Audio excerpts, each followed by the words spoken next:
जय मल्हार सगळ्यांना. आता चला इकडं आम्हाला देवाला जायचं होतं, त्यासाठीच पाहुण्यांना चहा केला होता आणि लगेच आम्ही देवाला निघलो. व्हिडिओमध्ये त्याला यायचं त्याने बघा इकडं लांब धरणाजवळ आहे मोठं. हां चौसर गेले बरं राहिलं मग अक्का आमच्या. अगं मग बरं राहिलं ग बया.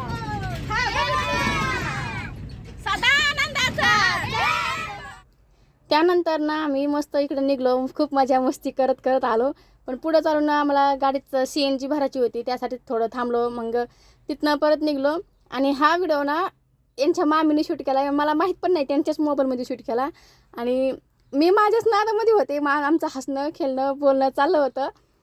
तर इतकं हसू येत होतं ना मला, मी खूपच हसत होते आणि खरंच नाहीत की मजा आली. बापरे, खरंच लय छान वाटत होतं.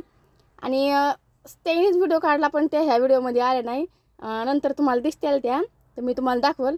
आणि ह्याच व्हिडिओचा एक मोठा डिटेल ब्लॉग ना मी आपल्या चॅनेलवरती अपलोड करणार आहे, तर तो तुम्ही नक्कीच बघा.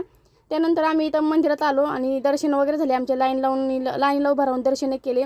आणि हे मागं उभे आहेत का माझे सासरे, ते बघतेत मी व्हिडिओ काढते. तर त्यानंतर पोरींना भुका लागले, त्यांना जेवल्यात त्या. आणि हे पाहुणे म्हणजे हे ना आम्हाला तिथं भेटले होते, तर त्यांच्या इथं आम्ही जेवण केले आणि आम्ही पण डबा नेला, तर तो त्यांना दिला, त्यांनी आम्हाला जेवण दिलं. आणि त्यानंतर मी त्यांना म्हणलं तुमचा पण व्हिडिओ घेऊ का यूट्यूबवर टाकण्यासाठी, तर ते म्हणले घ्या, सगळ्यांचाच घ्या. त्यानंतर त्यांचा व्हिडिओ घेतला. मग नंतर ना आमचं दर्शन झाले, जेवण झाले, मग निघलो. तर असं कसं निघायचं म्हणून थोडीशी शॉपिंग करून घेतली मस्त. तर शॉपिंगमध्ये मी काहीच नाही घेतलं. माझ्या मुलींनासुद्धा बांगड्या ते त्यांच्या मावशीने घेतल्या आणि असं थोडंफार छोट्या मोठ्या एखादी वस्तू घेतली आणि मग तिथनं लगेच निघलो. तर हे माझे भाऊ लागते, तर हे ना यांच्या बायकोचं नाव गोंधून घेत होते, तर त्याची तर चाललं होतं. तर त्यांना म्हणलं तुमचा पण व्हिडिओ काढून यूट्यूबवर टाकू का, तर ते म्हणले हो चालतंय टाका.